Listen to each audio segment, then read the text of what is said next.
Hey everybody. Today we're going to be going over Behaviorism and Instructional Technology by John K. Burton from Virginia Tech, uh, David Moore from Virginia Tech, and Susan Magliaro. Can I just say, I've been reading this article for like a week.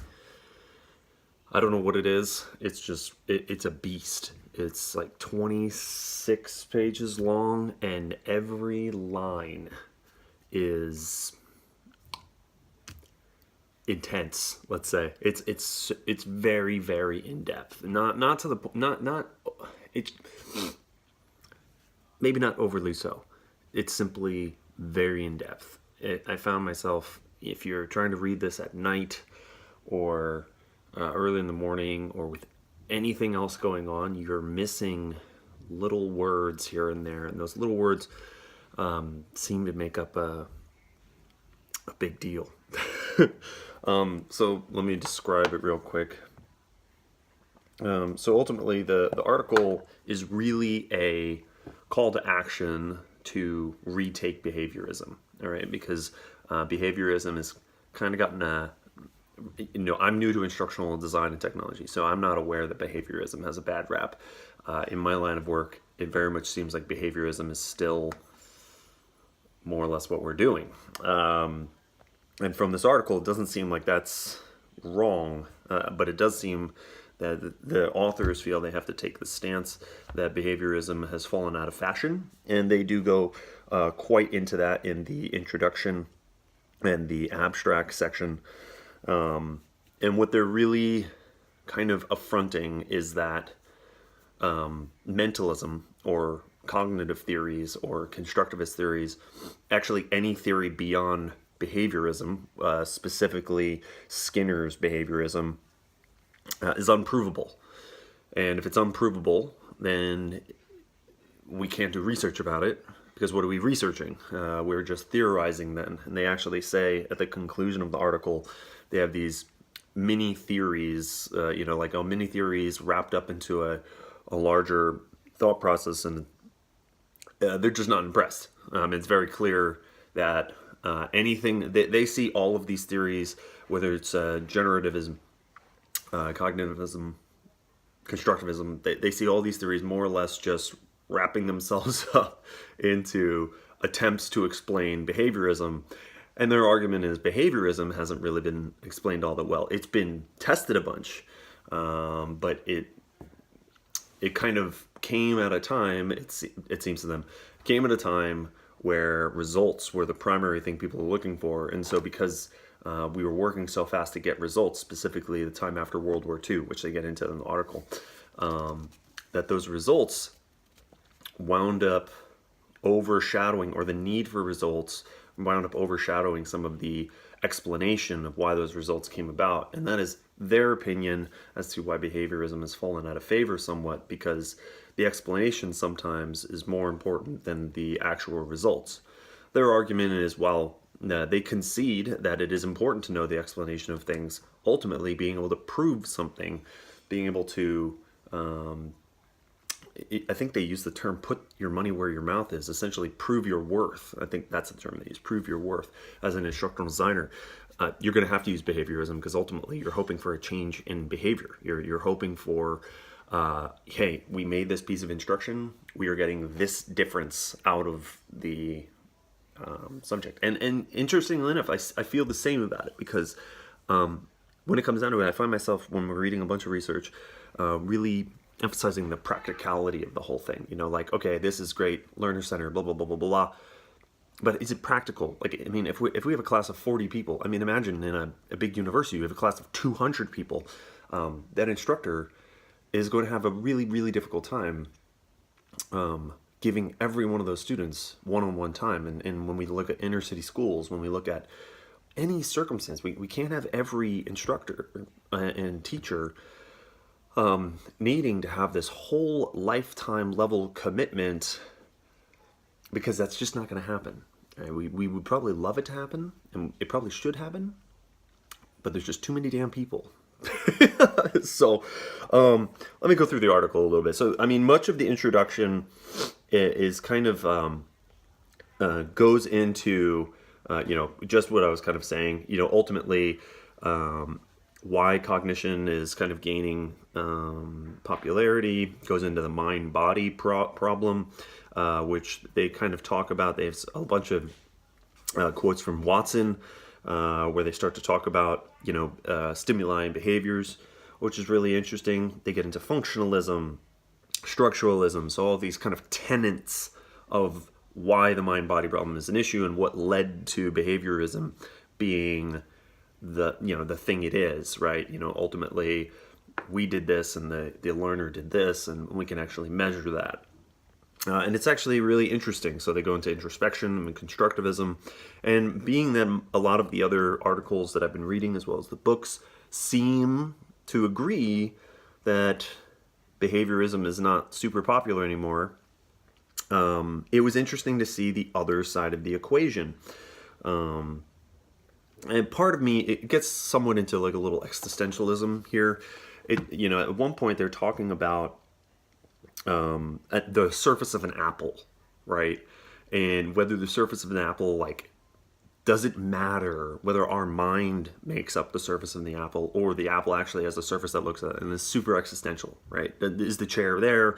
Does the strawberry actually taste like a strawberry, or are we making the flavor of a strawberry? And ultimately their argument, which is a good one, is enough of us agree that a strawberry tastes like this. Obviously, I mean, there's the proof of that is in artificial flavoring. There's strawberry artificial flavoring. You can go buy that at the store, and you're going to get something that tastes like strawberry. Whether that actually tastes like strawberry, or it's what we agree as a society tastes like a strawberry, the results are we could put a label on it that says strawberry. If you open that strawberry thing and it ultimately said, if you cracked up the strawberry flavoring and it tastes like vanilla, you'd be like, this doesn't taste like strawberry. So the argument as to whether it's inside our minds or it's actually in the object is irrelevant in the fact that our behavior represents it's a strawberry. Yes, right? So I thought that was kind of interesting. Then they get into, so they go into that for a while, actually. They get into radical behaviorism, which is obviously B.F. Skinner's kind of main deal. He is quoted, I mean, it's very possible, I don't know how many articles he wrote, but man, like, there's pages of his citations in this concept, and he gets really in depth in the whole mind's eye thing. He gets in depth into, like, if you were trying to make a copy of the image of a person's mind. So ultimately, if your goal, in the cognitivist sense, is to simply get the person to think a particular way, but they don't actually have to change their behavior, then ultimately, if you took a copy of that, how would you actually know that that is what it is, right? How would you know the copy is the reality unless you actually did something in reality, right? Kind of a little ridiculous. So ultimately, they kind of talk about that for a bit. Then they get into some things that I think what they're trying to do is, in what radical behaviorism does believe, I think they're trying to dispel some common misbeliefs of behaviorism.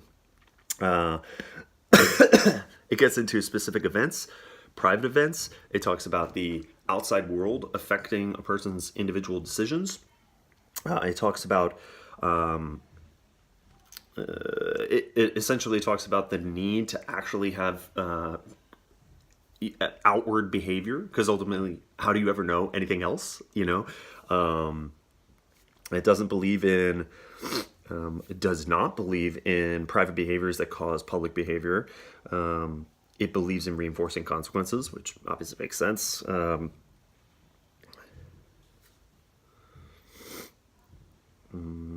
It talks about, and it gets really detailed. It gets into vocal behavior and why that is having to happen. It gets into competency-based observation, competency-based education, and then gets into, after it kind of goes into what behaviorism actually is, which I do highly suggest you going through that whole section, because it talks about covert and overt stimuli and covert and overt responses. And so, that's where we get into the importance of the classroom environment. That's where we get into the importance of background, and actually to take something from the generative discussion from last week. That's where we get into the coding and the setting up the context appropriately, because ultimately, in order to judge the behavior, you're looking for specific performance. But if something is in the way, you're gonna mess up that performance, if you will, because you're obviously not testing the same thing, right? So it's trying to almost getting into the scientifics of how we are going to test instructional design, which is really interesting to me. So I think it's cool. It gets into the basics of behaviorism, which you could probably find in any book that talks about behaviorism. This is role of the learner, nature of learning, generality of learning principles. I highlighted a lot here, actually, because just like good little nuggets here and there. I'm not going to go through all of that, but it gets into the building blocks, so the whole simple to complex thing. It gets into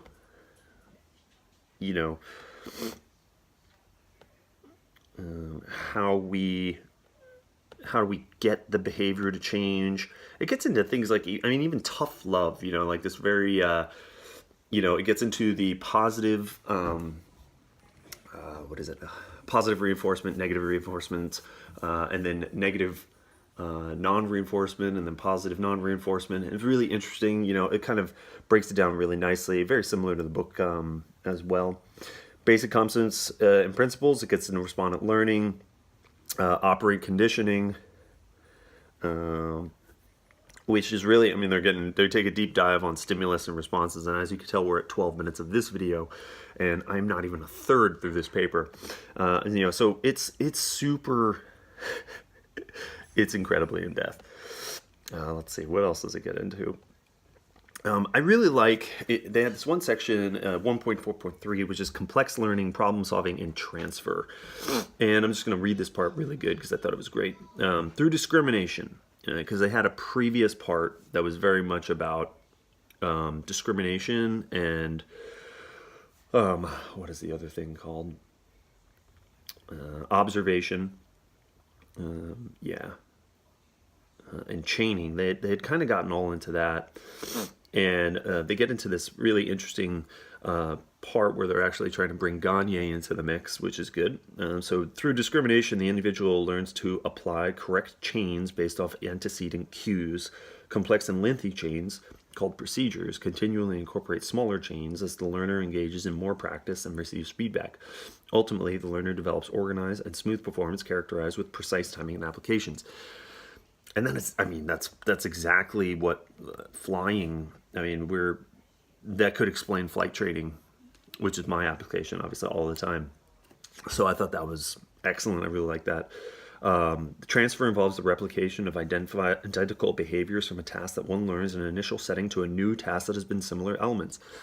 To me, that would be success. As far as, I don't think we talk in terms of success or failure, but if I could get people to do that, if I can get learners to be able to apply things they've learned in class to something that didn't explicitly happen in class, then I have won. I've won at flight training. I really like that. It goes into the basic observational or vicarious learning experience. So there's 4 component process that governs observational learning, which I thought there was a lot of value in this. They kind of get into it in a little bit here, which is like the actual tools you end up using. So that's attention process. Attended stimulus must be remembered or retained. So retention process. So attention, retention. Third, they must engage in motor. So then they have to do it. Attention, retention, do something. And then the fourth one is motivation, right? So social learning theory recognizes that humans are more likely to adopt behavior that they value, functional, and reject behavior that they find punishing or unrewarding, not functional, right? So that I like that word functional. Functional means they can use it, right? So if we're teaching something, we want to gain their attention, we want to retain their attention, they want to do it, and then they want to immediately see from their actions, from their behavior, right? From their behavior, what what's the good in doing this, right? And if we can't answer that question, why are we doing it, right? Yes. Okay. After that, they get into motivation, because obviously motivation is a significant part of any learning. If people are not motivated, it just ain't going to happen. Yeah, so ultimately, right off the bat, from a behavioral perspective, willingness to engage in a task is based on extrinsic motivation, which is Greeno, 1996. That is a reinforcer will only serve to increase the response if the individual wants the reinforcer. A punisher will only decrease the response if the individual wants to avoid being punished. And that's right from Skinner 68. So that's it, man. I mean, ultimately, we have to figure out what the learner wants and what they definitely don't want, and then work that. And that's like, from a customer service standpoint, that's really good too. Now, I can agree with you that there are probably things that maybe they don't want, right? Maybe they don't know they do need, right? Need and want. I get it. We can have a nuanced conversation with that, but ultimately, the same holds true. So I think that's good. We're at like 16 minutes, and we're not even halfway through. They get then into behavioral roots of instructional technology, with this methodological behaviorism, which they don't necessarily agree with. However, there are some really great points. There's some bullet points on the bottom of page 11, where they go into the most effective learning will take place where there is a similarity between the stimulus material and the criterion. So ultimately, that's like train as you fly, fly as you train, which is sweet. The repetition, materials must be accurate. Important condition in relationship behavior is consequences, and then careful sequencing, right? So this is pretty much any basic instructional design methodology as far as actually developing instruction. I had mentioned that this is a great kind of like framework to base off of to make video, right? All right, and then after that, they get into, I would not suggest skipping around here. This is where this took a lot of time for me to get through. They get into early research, which is pages and pages of early research. I really thought the film's research was interesting because it kind of mirrors, weirdly, how I think the film research, I think, weirdly mirrors how the authors see behaviorism being looked at in through the span of history. So they clearly thought there was a lot of value in video training with some very specifics, and they don't think that was really utilized. It was one of those things. They even say at one point, Canner, 1960, suggested that the reason for the lack of use of the results from video or film, of these studies were because they created resentment among filmmakers, and much of the research was completed in isolation. So it's one of these things that I think, I don't know what happened, but that's a really interesting statement. It's almost like we had some really good stuff, but because people got a little sensitive about whether their stuff was good or bad, which is a typical creative thing, happens with all creatives. It's something you got to get beyond as a creative, but ultimately it happens. I thought that was really interesting, and it seems like they have a similar bent on, hey, there was some really good stuff going on in video, and they talk about stimuli in video and how to actually get response in a video. And what I took from that, and the reason I highly suggest going through this theory thing, is just because it's the history. Just because the history is there does not mean this can't apply. I mean, right now, I'm making a YouTube video. It's not the best YouTube video, but I figured the only way to start is to start. So here we are. After that, they get into linear programming, intrinsic branching in programming, and then straight up instructional design, where they go through task analysis. Highly suggest this, really good. But if you have some background in instructional design, you're already going to know more or less what they're talking about. They're going to talk about behavioral objectives, specifics. They get really into specifics. So this is one of those articles that I think you print out. Yeah, it's great to have it digitally like I have right now, but I feel this is one we're going to print out and we're going to dog ear and we're going to post-it note and go crazy with.